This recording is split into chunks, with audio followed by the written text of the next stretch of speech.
In this video, I'm going to be discussing how to paint the walls of one of the floors of your house, whether it be the first floor or the second floor. That's going to be your choice.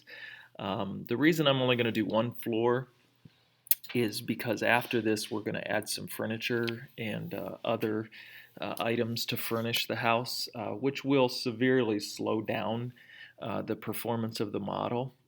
So we are only going to do one of the two floors, and again, that choice will be yours.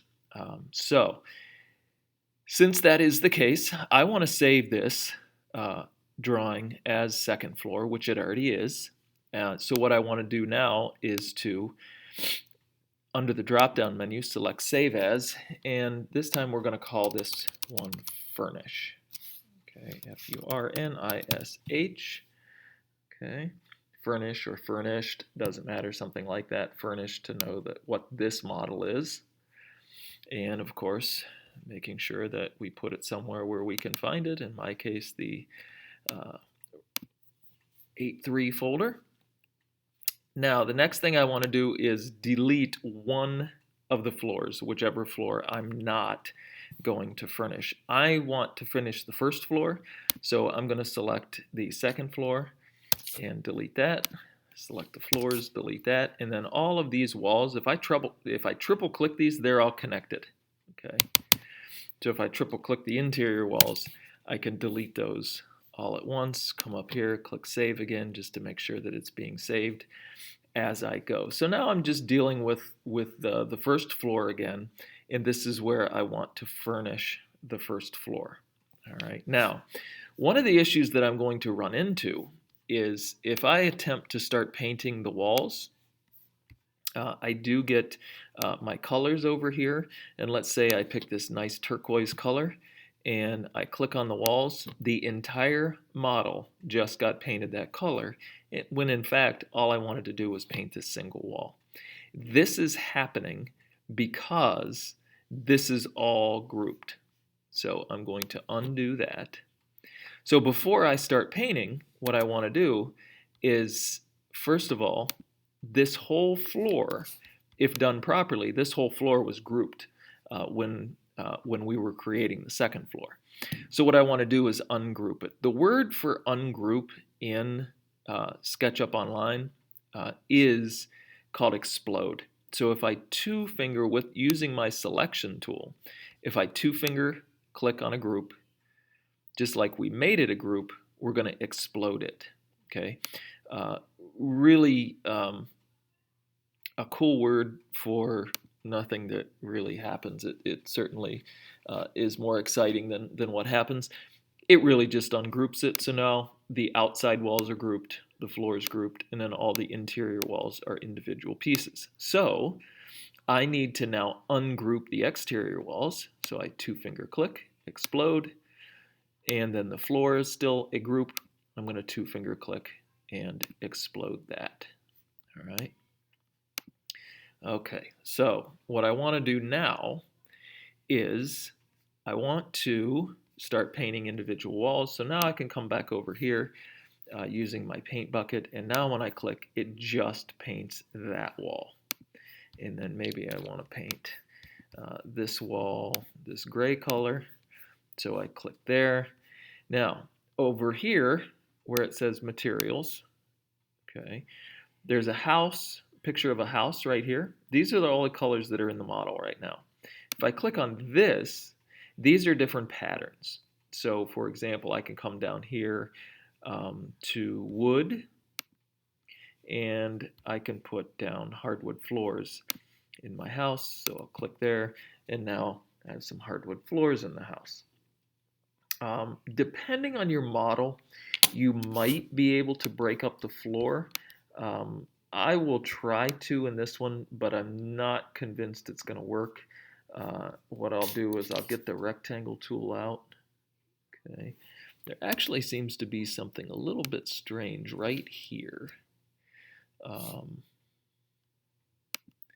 So what I want to do is I'm going to delete those, and I'm going to redraw a line back across here and see if that fixes my floor problem. Now, this is an individual floor right here. Okay, so this one maybe I want to be carpeted. Um, you do not have to choose different carpeting or tiles or styles for um, the individual rooms because these models can really act a little strange when it comes to the floor.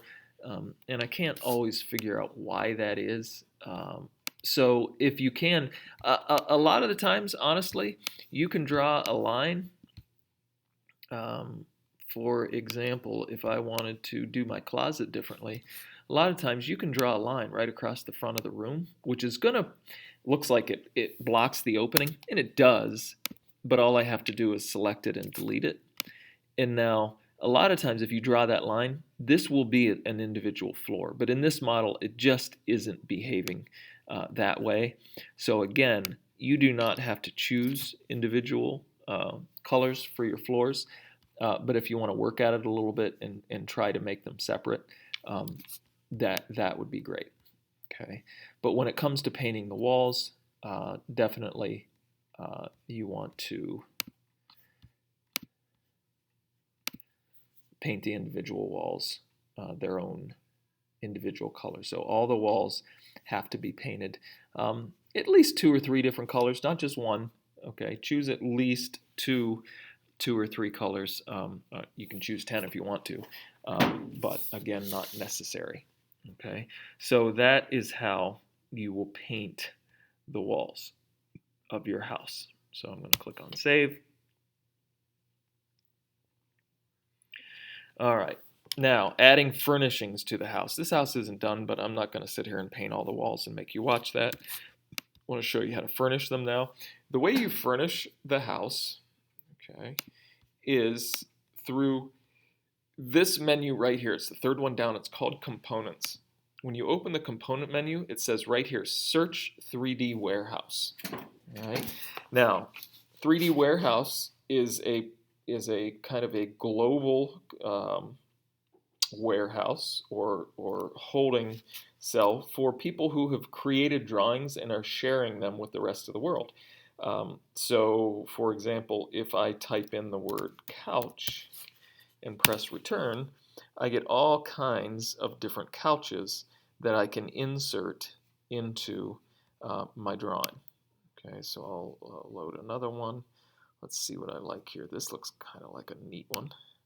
So I'll select that. It says inserting model into drawing, and I drop that in right there. And I'm going to orbit around, and I think that's a little big for my space, so I'm going to delete that, and I'm going to choose a different model. I just kind of didn't like that one.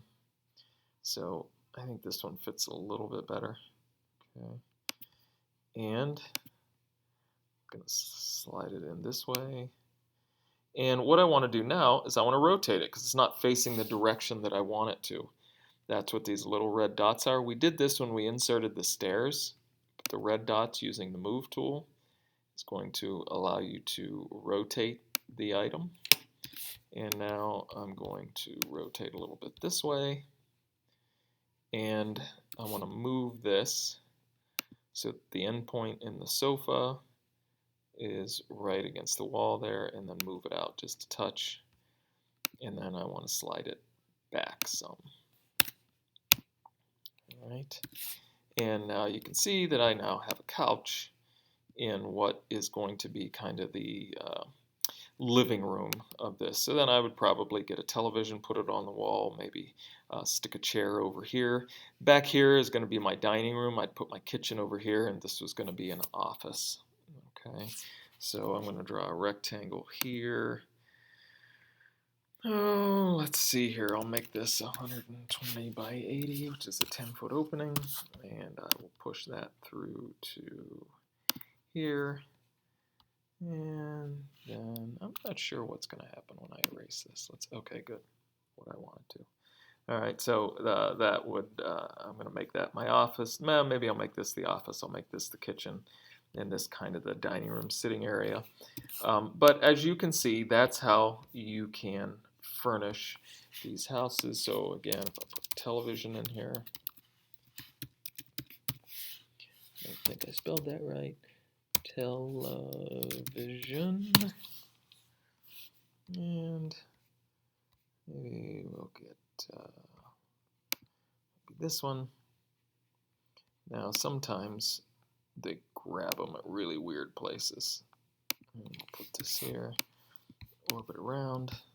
Definitely make sure you're looking at things from different angles. I'm going to move this back down. So get it on blue axis. Now I'll get it on red axis. Remember, one axis at a time is going to help you. Got to go up above and rotate it so I actually see the front of the television. All right. Put a cabinet underneath and drop it down onto the cabinet. You can also find wall hanging TVs, but you get the idea. All right. So you are furnishing a minimum of 2 rooms on one of the floors, and you are painting all of the walls and the floor on that floor as well. When you are done, make sure you turn it in the Google Classroom.